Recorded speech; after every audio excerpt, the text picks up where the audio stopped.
बहुत बहुत स्वागत है आपका आर्टिस्टिक टॉक विद संकल्प श्रीवास्तव में।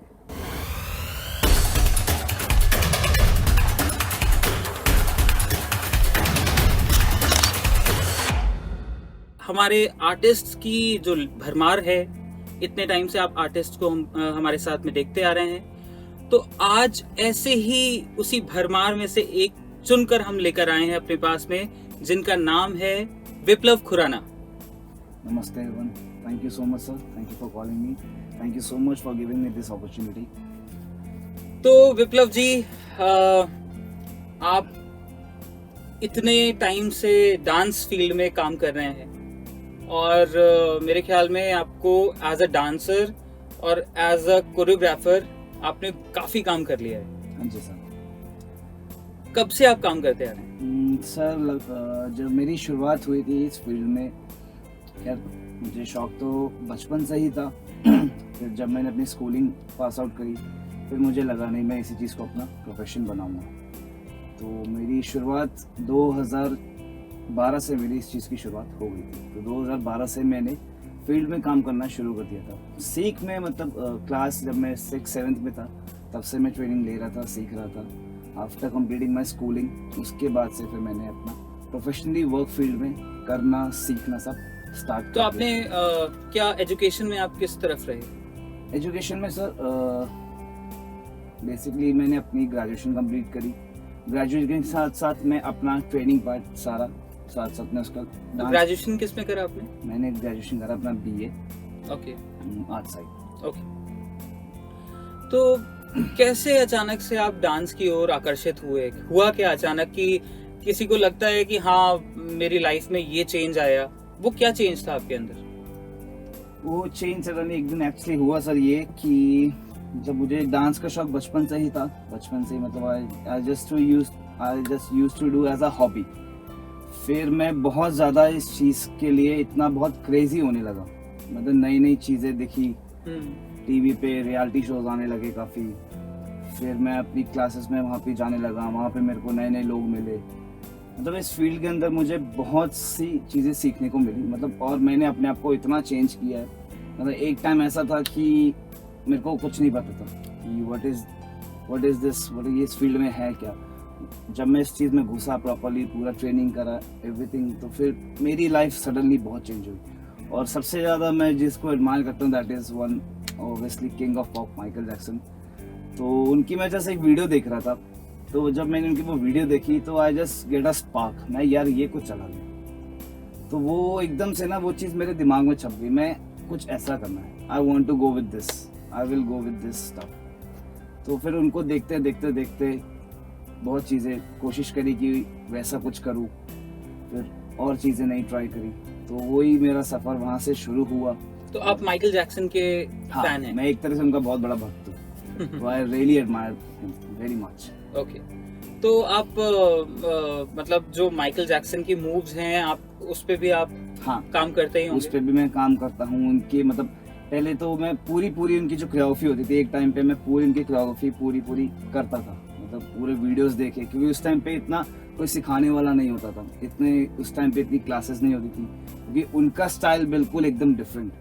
बट मैं कोशिश करता था उनकी वीडियोस देख के ही मैं उस पे स्टेप्स कॉपी करता था, स्टेप्स सुन के ही ट्राई करता था। अच्छा, जैसा कि माइकल जैक्सन का डांस और मूव्स हैं, वो एक आम जनता जो है हर एक के बस का नहीं है वो करना, और दूसरी चीज है हर एक आदमी इंटरेस्टेड भी नहीं होगा उस चीज को करने के लिए। हाँ जी।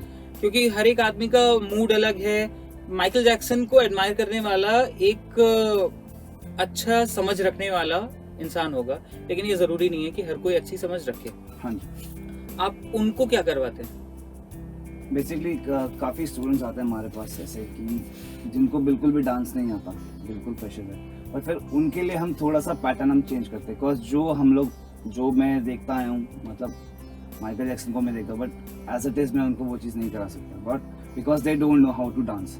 उनके लिए फिर हम थोड़ा सा पैटर्न चेंज करते हैं, उनके लिए हम थोड़ा सा बेसिक पैटर्न इजी बनाते हैं, ईजी उसी चीज़ को थोड़ा सा ईजी पार्ट में करके उसको थोड़ा सा बेसिक लेवल पे आके उस पैटर्न को ईजी करके वो उनको हम फिर सिखाते हैं। ओके। और आप वेडिंग्स भी करते हैं? हाँ मैं वेडिंग्स भी करता हूँ, मैं स्कूल्स में कोरियोग्राफीज भी करता हूँ। गाजियाबाद के काफ़ी लाइट स्कूल्स हैं, मैं वहाँ पे काम कर चुका हूँ, काफ़ी वेडिंग कोरियोग्राफीज कर चुका हूँ। मेरी ट्रेनिंग पार्ट जो मैंने अपना सारा ट्रेनिंग पार्ट मैंने अपना शामक डावर से किया है। और मैंने कॉमनवेल्थ गेम 2010 ओपन सेरेमनी मैंने उसमें परफॉर्म किया हुआ है। और मुंबई के काफ़ी मैंने शोज़ वगैरह as a artist, as a background dancers मैंने काफ़ी परफॉर्म किया हुआ है। ओके, तो शामक से आप कब जुड़े? शामक से मैं जुड़ा हूँ सर 2015 में। 2015 से लेके 2018 तक मैंने अपना पूरा वहाँ पे training plus learning plus performing, how to teach, how to gel with your students. क्योंकि एक पैटर्न होता है हम करते हैं सिखाना, एक होता है सीखना, और एक पैटर्न ये होता है कि आपको सिखाना कैसे है। तो वो चीज़ें मैंने वहाँ से बहुत सीखी, हाउ टू टीच। क्योंकि dance everyone is learning, everyone is doing, but how to teach your students, how to create your own zone, how to grab your students, उनके साथ जेल कैसे होना है, कैसे समझना है। तो वो चीज़ मैंने वहाँ से बहुत सीखी। And plus my stage experience, मुझे स्टेज एक्सपीरियंस वहाँ से बहुत मिला। ओके, तो कहाँ कौन से स्टेज पे आप परफॉर्म कर चुके हैं? मैं सर कॉमनवेल्थ में मैं परफॉर्म कर चुका हूँ। हम्म। 2010 ओपन सेरेमनी मैंने श्री राम कला केंद्र दिल्ली में है, वहाँ पे मैंने परफॉर्म किया हुआ है। श्री फोर्ट ऑडिटोरियम वहाँ परफॉर्म किया हुआ है। और काफ़ी सिंगर्स हैं जैसे एज लाइक जसी सिंधु, अशोक मस्ती, हनी सिंह, एंड हमारे एक पंजाबी सिंगर है, मुझे उनका नाम नहीं याद आ रहा अभी।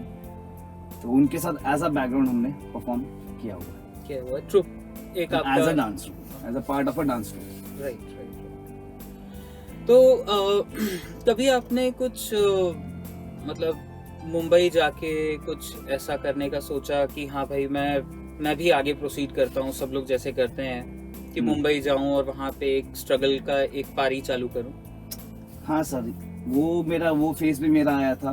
एक्चुअली मैं ये बताना चाहूँगा, मैं 10th क्लास में था, मैंने अपनी 10th कंप्लीट करी। और उस टाइम पे मैं इतना क्रेजी हो चुका, इतना पागल हो चुका था कि मुझे करना ही सिर्फ यही है, मैं और कुछ करूँगा ही नहीं। मतलब उस टाइम मैंने ठान लिया था कि इस लाइन के सिवा मैं किसी और चीज़ में घुसूंगा नहीं। तो 10th के बाद आई लेफ्ट माई स्टडीज़, मैं घर से भाग गया था 1 साल के लिए। अच्छा। मुंबई गया, वहाँ पे रहा, चीज़ें देखी, लोगों के साथ काम किया। बट फिर धीरे धीरे समझ में आया कि अगर वहाँ पे आपको बढ़ना है, वहाँ रहना है, तो वहाँ पे फिर टाइम देना पड़ेगा। वहाँ टाइम भी दिया, बट चीज़ें मुझे इतनी वहाँ पे फ्रूटफुली मिली नहीं। इतना जो सक्सेस मैं चाह रहा था मुझे वहाँ मिला नहीं, बस कॉज ऑफ नॉट ओनली कि जगह अच्छी नहीं है, लोग अच्छे नहीं, बहुत अच्छे लोग हैं, बहुत अच्छी जगह है, बस it's like your luck also, और it's about your hard work also. आप मेहनत करोगे ऑब्वियसली वो चीज़ आपको मिलेगी। बट मेरी थोड़ी सिचुएशंस कुछ और थी, तो मुझे फैमिली को भी देखना था, फैमिली को भी सपोर्ट करना था। तो फिर आफ्टर गोइंग मुंबई, फिर आफ्टर 1 ईयर फिर मुझे घर से फ़ोन आता है कि बेटा आप घर आ जाओ, बस फैमिली के थोड़े हमारे रिलेशंस वगैरह कुछ ख़राब होने लग गए थे। तो मतलब फाइनेंशियल कंडीशंस वगैरह कुछ बहुत ही ख़राब हो गई, तो इसलिए मेरे को वापस आना पड़ा। And I continue here with my own people. तो मैंने फिर अपनी गाजियाबाद में ही नई शुरुआत करी, और यहाँ पे ही जितना अभी तक कर रहा हूँ भगवान की दुआ से। तो अच्छा, आपके प्रथम गुरु कौन थे? जो मेरे टीचर हैं, मेरे 2 टीचर हैं जिन्होंने मेरे को अभी तक ट्रेन किया है, जिनके लिए मतलब मैं करना चाहता हूँ। और माई फर्स्ट गुरु इज उत्सव मल्होत्रा, ओके। वो भी शामक से ही है। And second is my sister, मतलब मेरी दीदी शिखा दी। तो इन 2 की वजह से ही मैं जो आज कर पा रहा हूँ, ओनली दीज 2 आर जो मैं आज कर रहा हूँ। जहाँ भी आज मैं हूँ, चाहे जितना भी छोटा हूँ, जितना भी बड़ा हूँ, आज सिर्फ मैं उन 2 की वजह से। तो that is the only reason what I am doing this cause of these guys. बिल्कुल। तो क्या आप जैसे चिल्ड्रन वर्कशॉप्स होती हैं डिफरेंट अलग अलग एरियाज में, आप लोग को जाना पड़े, आप वो सब करते हैं? वर्कशॉप वगैरह के लिए हम आप वर्कशॉप भी करते हैं, हम प्रोजेक्ट्स भी करते हैं। मतलब डांस से हमारे रिलेटेड कुछ भी डांस से हमारे को काम आता है, हम उस पे वी गो विद एवरीवन। अच्छा, एक मैं आपसे बात पूछना चाहूँगा, ये वर्कशॉप्स होती हैं, हाँ जी, इन वर्कशॉप्स का मोटिव होता है कि एक छोटे स्पैम के टाइम के अंदर किसी भी स्टूडेंट को सिखाना। हम्म, आपको क्या लगता है, क्योंकि वर्कशॉप चलती है कितना, 1 महीना, 2 महीना, 3 महीना मैक्सिमम, 3 महीने बाद वो वर्कशॉप खत्म होती है, हाँ जी, बच्चों ने वहां से अब अलग हो गए। एक परमानेंट जगह पर आदमी सीखता रहता है, सीखता रहता है, सीखता रहता है, तो वो मंचता है। वर्कशॉप से क्या हासिल होगा? Sir workshops is just to like to experiment yourself. Workshops में मोस्टली क्या होता है आजकल, हम अब ज़्यादातर क्या पैटर्न होने लगा कि लोग क्लासेस की जगह, रेगुलर क्लासेस की जगह लोग वर्कशॉप अटेंड करते हैं।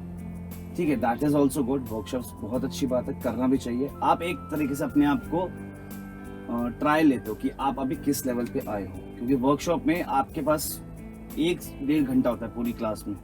उस 1-1.5 घंटे में आपको अपना बेस्ट करना है, आपको सीखना भी है, आपको समझना भी है, आपको पूरा ट्रैक भी होना है।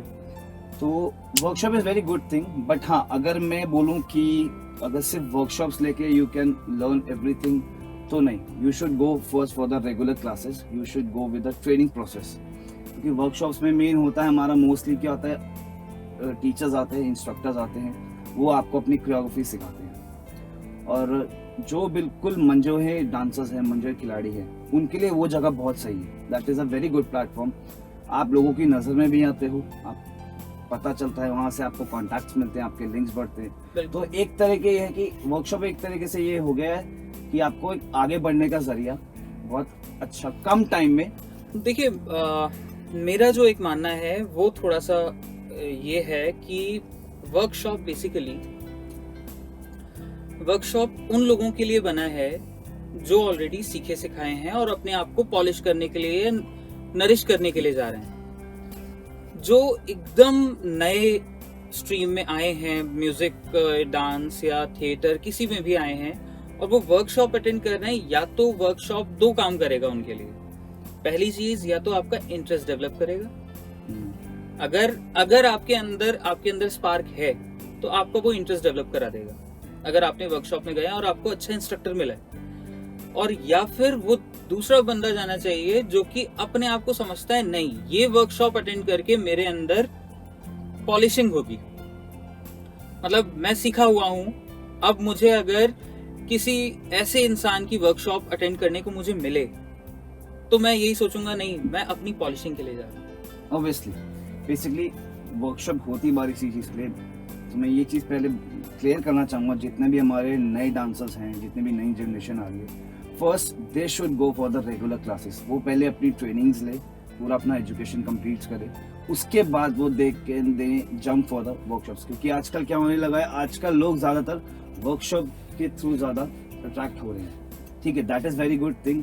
बट हमारा मानना है कि आप पहले अपना जो आपका बेस है, आप पहले अपना पूरा बेस क्लीन करिए, पूरा बेसिक सीखिए, उसके बाद जंप फॉर द वर्कशॉप। क्योंकि कोई भी नया बच्चा अगर वर्कशॉप पे जाएगा, क्योंकि वर्कशॉप पे मोस्टली 70% सारे डांसर्स होते हैं, जो अच्छे डांसर्स होते हैं, राइट। वही लोग आते हैं। क्योंकि वहाँ पे कुछ ऐसे भी होते हैं कि ठीक है, इन्होंने सीखा नहीं है, जिनको आता नहीं, बट वर्कशॉप पे वो लोग जाके बिल्कुल एकदम अपना 100% कर रहे हैं।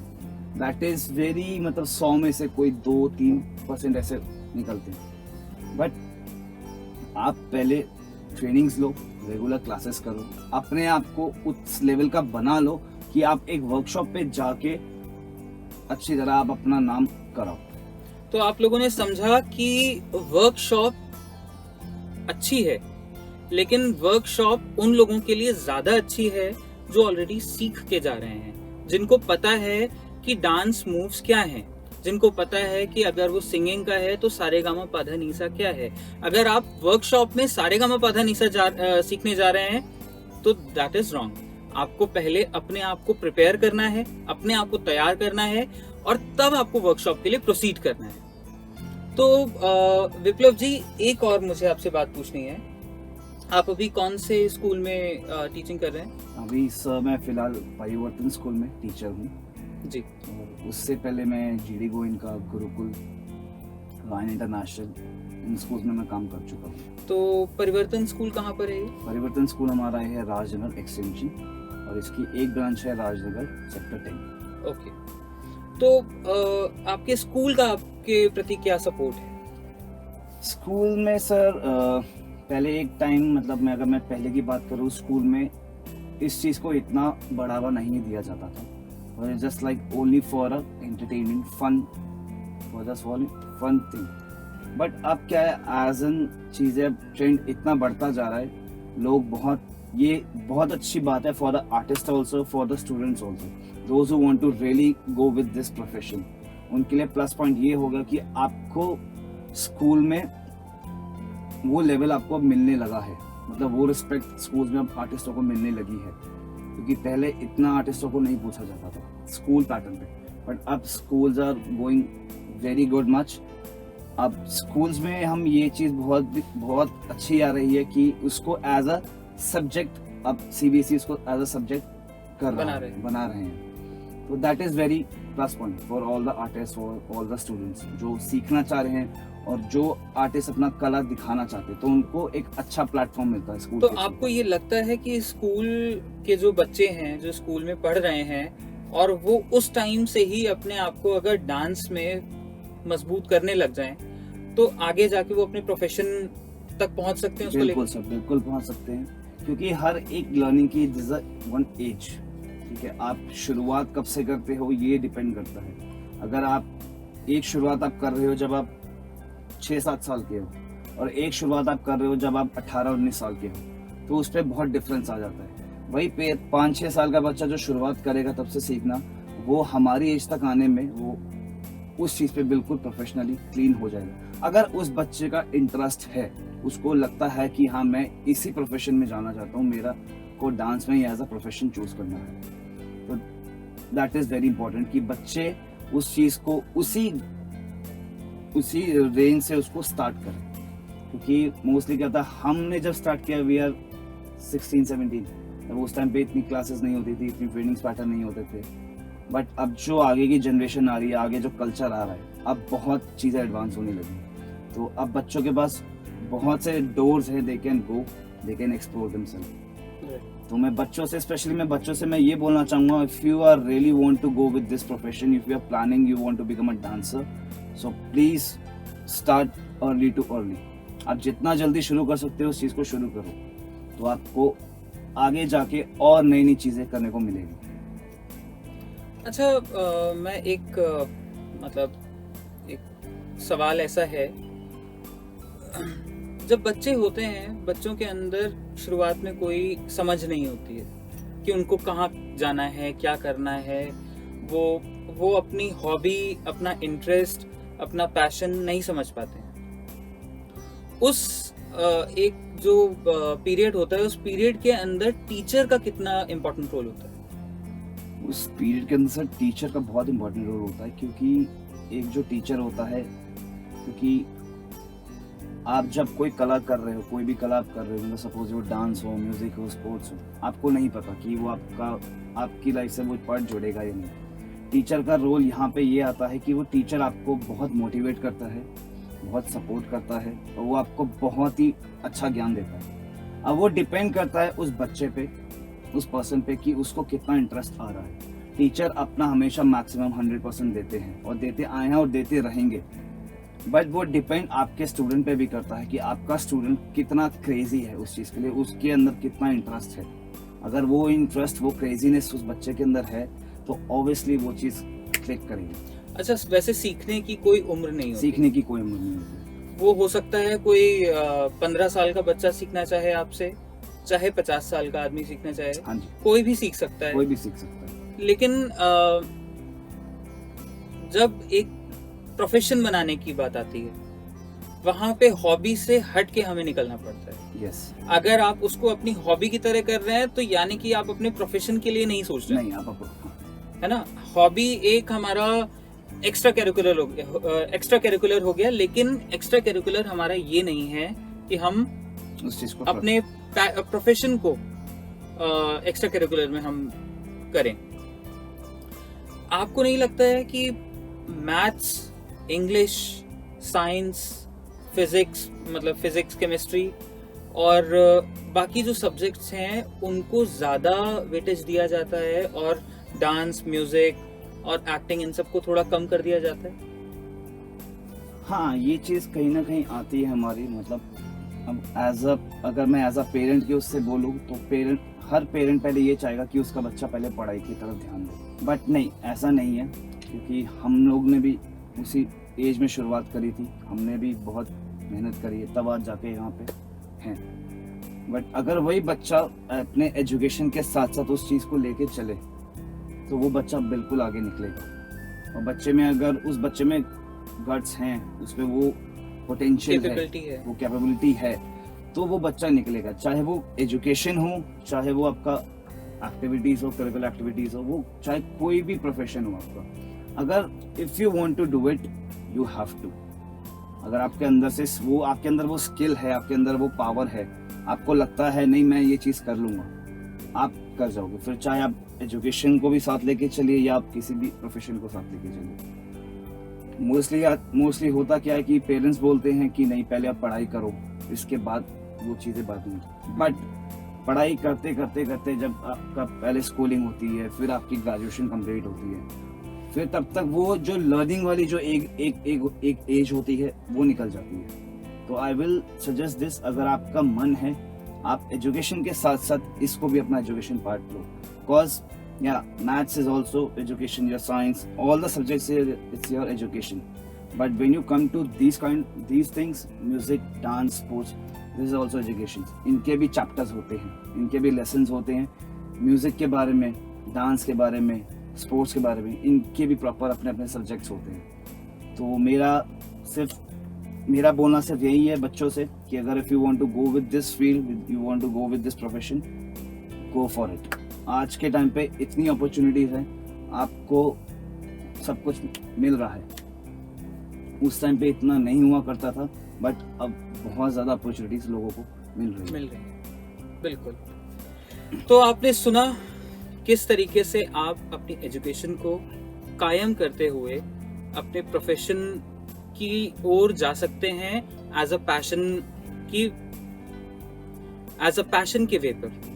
तो मेरा आज विप्लव जी से बहुत बहुत शुक्रिया है, और आप लोग भी अपना शुक्रिया बोलिए, क्योंकि इन्होंने बहुत अच्छे तरीके से हम लोग को गाइड किया, समझाया, और बहुत बहुत thank you Viplav ji. Thank you so much sir. आप यहाँ आए और सारे हमारे जो स्टूडेंट्स हैं उनको बहुत अच्छे से किया। और विप्लव जी को आप फॉलो कर सकते हैं, ये इंस्टाग्राम पे भी हैं, ये फेसबुक पे भी हैं, और अगर कोई भी क्वेरी हो आप इनसे डायरेक्ट पूछ सकते हैं, कोई भी समस्या हो ये हमेशा आपके लिए तैयार है। तो ये तो हो गया हमारा आज का कार्यक्रम, लेकिन अगले कार्यक्रम में एक नया शख्स आने वाला है जो कि आपके लिए बहुत ही जबरदस्त चीज लेकर आएगा।